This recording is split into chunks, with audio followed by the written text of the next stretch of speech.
దేశవ్యాప్తంగా సార్వత్రిక సమ్మె కొనసాగుతోంది. జయశంకర్ భూపాలపల్లి జిల్లాలోని సింగరేణి జెన్కో కార్మికులు భారత్ బంద్లో పాల్గొన్నారు.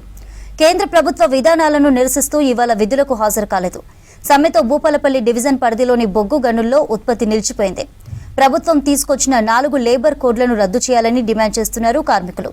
ఎలాంటి అవాంఛనీయ సంఘటనలు జరగకుండా భారీ బందోబస్తు ఏర్పాటు చేశారు పోలీసులు. కార్పొరేట్ శక్తులకు అనుకూల నిర్ణయాలను కేంద్ర ప్రభుత్వం విరమించాలని డిమాండ్ చేశారు కార్మిక సంఘాల నాయకులు. కేంద్ర ప్రభుత్వ కార్మిక వ్యతిరేక నల్ల చట్టాలకు నిరసనగా దేశవ్యాప్త సమ్మెలో భాగంగా ఇవాళ ఖమ్మం బస్ డిపో ముందు కార్మిక సంఘ నాయకులు నిరసనకు దిగారు. నిరసనలో కార్మిక సంఘాల నాయకులు, ఆర్టీసీ కార్మికులు పాల్గొని మాట్లాడారు. కేంద్ర ప్రభుత్వం కార్మికుల పని గంటలను పెంచాలనే ఆలోచనను మానుకోవాలన్నారు. ప్రభుత్వం రంగ సంస్థలు విక్రయించే విధానాన్ని రాష్ట్ర ప్రభుత్వం వ్యతిరేకించాలని డిమాండ్ చేశారు.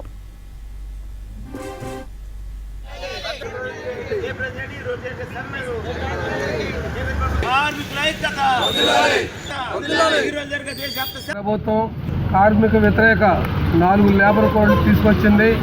కార్మికుల సమ్మె హక్కుని, సంఘ హక్కుని, పోరాడే హక్కుని వీటన్నిటిని కూడా రద్దు చేసి కార్మికులని పెట్టుబడిదారులకు బానిసలుగా చేసే విధంగా 4 లేబర్ కోడ్లు తీసుకొచ్చాడు.